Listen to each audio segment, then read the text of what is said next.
It's coming up to the end of the season and you're probably wondering what maybe hero should we be using in the next season. So I am going to give you my advice in what I am going to be using in the future in Season 2 Plus. So stick around with me, MrSneakyy, an official Call of Duty content creator, and we are going to go down the rabbit hole of what I am going to be using in Season 2 Plus.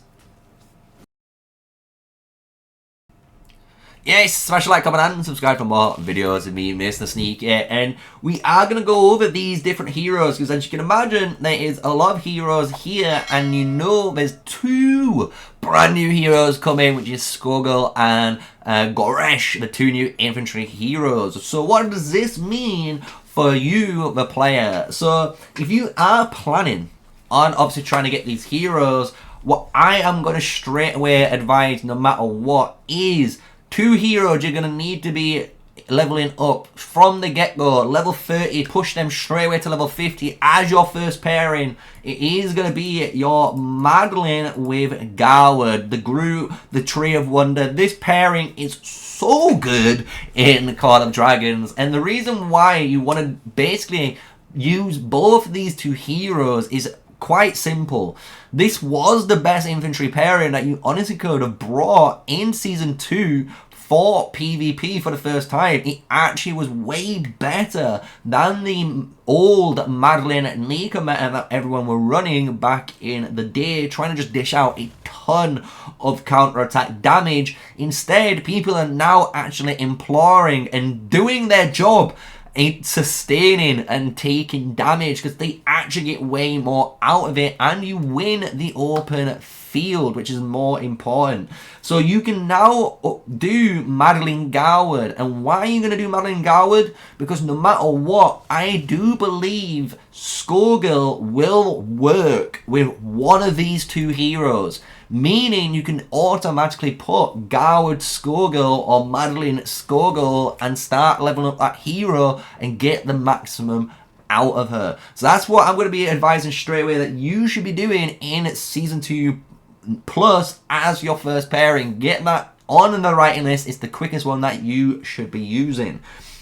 Now we get to the DPS, and the DPS ones are going to be interesting. I've got another match later on we're going to talk about, but we're going to go over the Magic Boys, right? For free-to-play players, it's going to be simple, right? Everyone knows we're going to be using Wild Deer with Valen, no matter what. This is your bread and butter when it comes to the game. If you're a League of Order player, you will be always using Valen and Wild Deer. If you've got an expertise Valen, you might run that Wild Deer primary to do the amazing free-to-play free combo of the freeze mechanic with the extra 400 damage, and allowing you to unlock one of the insanest skill PvP or skill magic tree combos in the entire game for this Magic March. So that is going to be your bread and butter. You will be going straight away into this, and if you're a League of Order player, you will also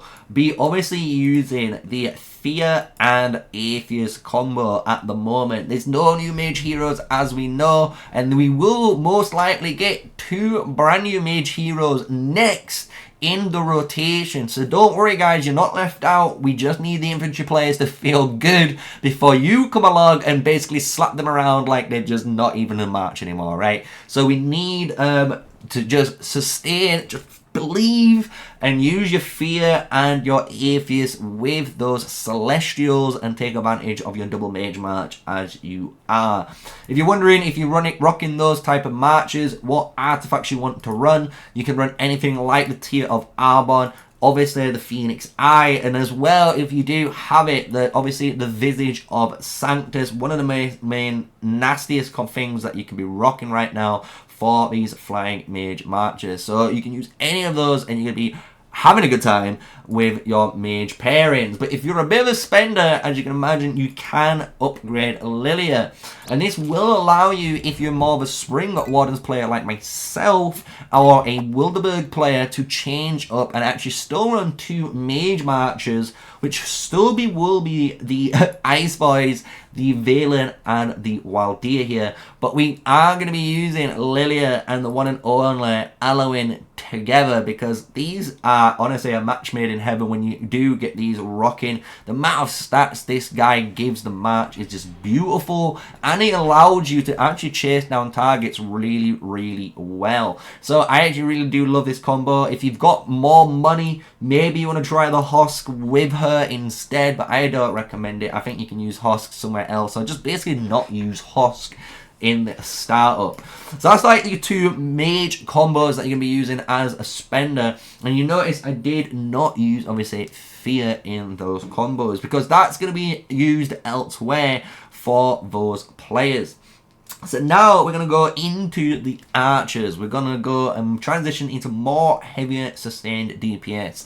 And what I am going to recommend, no matter what, and it is, in my opinion, the best hero you're going to be picking for archers for a while now, is Kanara. You're going to be using this hero as your primary hero. She is going to be there for PvP so much, and you're going to be needing to use her. And you can even see I actually tried, and I got really, really lucky and got her 5-4-2 with my actual skills, knowing that next season they're not going to have a skill lock system potentially, and I bit the bullet and didn't wait. I want you guys to wait, because I just want to showcase basically in the future in a video, if they bring this skill lock system, what not to do. And that is something that is going to be a really good like educational video showcasing like me purposely making a mistake here to showcase why in the future if they bring it in, right? But what will you bring as your secondary commander? And straight away, it's going to be Syndreon. I think if you just rock Kanara Syndreon straight away, you're going to be good as gold. And then what I am actually going to recommend is running Freyga. And when you want to run Freyga, you can still be using Nico with Freyga. It's a fine, okay combo here. But you could actually run something like Freyga and Craig, even with normal just archer units, because it's actually surprisingly really good in PvP combat. And the reason why I'm saying it like this is because Craig you will use quite a lot in the future if you've got flying units that you just want to get to places really, really quickly for like a rune, or if you're trying to get to the runic statue, you put Craig there. Like I use him a ton, right? And that's where you get that extra utility. But by doing this combo, what it actually enables you is to have 3 legendary archer heroes that you can use however you want. So you actually can run a nasty Kanara Syndreon combo for PvP. You can then even run the Syndreon Freyga combo if you really, really wanted to for PvP and obviously raiding, which is more importantly. But then you also get the Kanara and Freyga combo, which honestly is a very disgusting combo because of how tanky Kanara is with the utility of Freyga. It's kind of disgusting. So you do get honestly the best of both worlds with all of these marches being able to intertwine with each other. So that's what I really like with the archers at the moment. As you notice, I have been slowly leaning away from Nico because in my humble opinion, Nico is really, really good at 5-1-1-1-1 for most players. But then he's really good once you actually get him awakened. I think you need that awakening just to make him a commander that you can just command respect, because the amount of defense breaks you get, it allows you then to use the Snow Peak Rock with this commander and dish out a ton of damage, right? So that's just my humble opinion. You guys can obviously put your comments below. I'm just going to be honest with you, right? So now we're going to move to Cavalry, and Cavalry is where, again, we're going to finish up with Fear, because you can now use, if you're a Spring Warden player, Fear with Forendil in the Season 2 Plus, and it's going to allow you to have a flying cavalry march with the fact that you now have a Craig that you was leveling up with the Archer of Freyga if you chose to. Remember, these are just options I'm giving you guys, right? It's allowing you to have all these different commanders now that actually work really well together, and like you can have AoE on really fast amount of flying march speed with commanders like Forendil, right? And it allows you to have the staple combo Fear Forendil that you can want. I would also recommend leveling up still Emrys and Bakshi in this meta because they are just so good as commanders. And I'm not going to lie, guys, I would honestly recommend leveling up Theodore and keeping him at 5111 because I think you are going to be surprised in open field combat that a Theodore Bakshi for most players, if they're not going against it, if they've got a very even, 5-1-1 style combos, maybe someone's got an extra skill advantage over the other, you're going to win because gaining a 50% HP differential with this match is going to change a lot for you in the open field combat, and it does really work really well as well with Spring Wardens and their ranged cavalry. So I'm just gonna let you guys know it's really good as a combo here.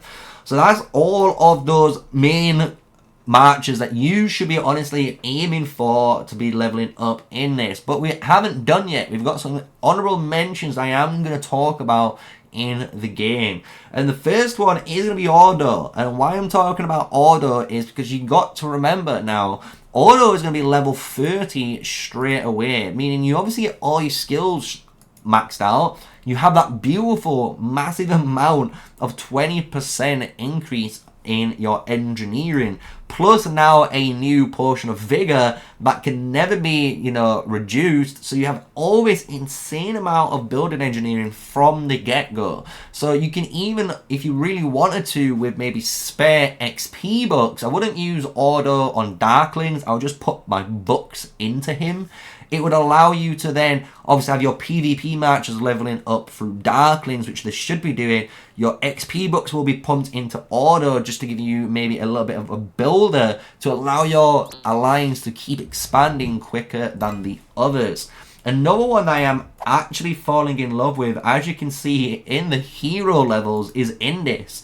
If you have an Indis, and this is the only way I'm going to suggest this, if you have an Indis that is a 5-1-5-1 hero or a 5-1-1-5 hero, you can go. I'm not going to lie, as long as one of those skills at the back is at 5, you can start using this hero. She's actually a really good hero with certain marches. She's good with infantry, which is really good. She's really good with cavalry, which is very surprising too in this game mode, which will allow you to potentially expand if you want 3 or 4 cavalry units. And this is going to fill that slot.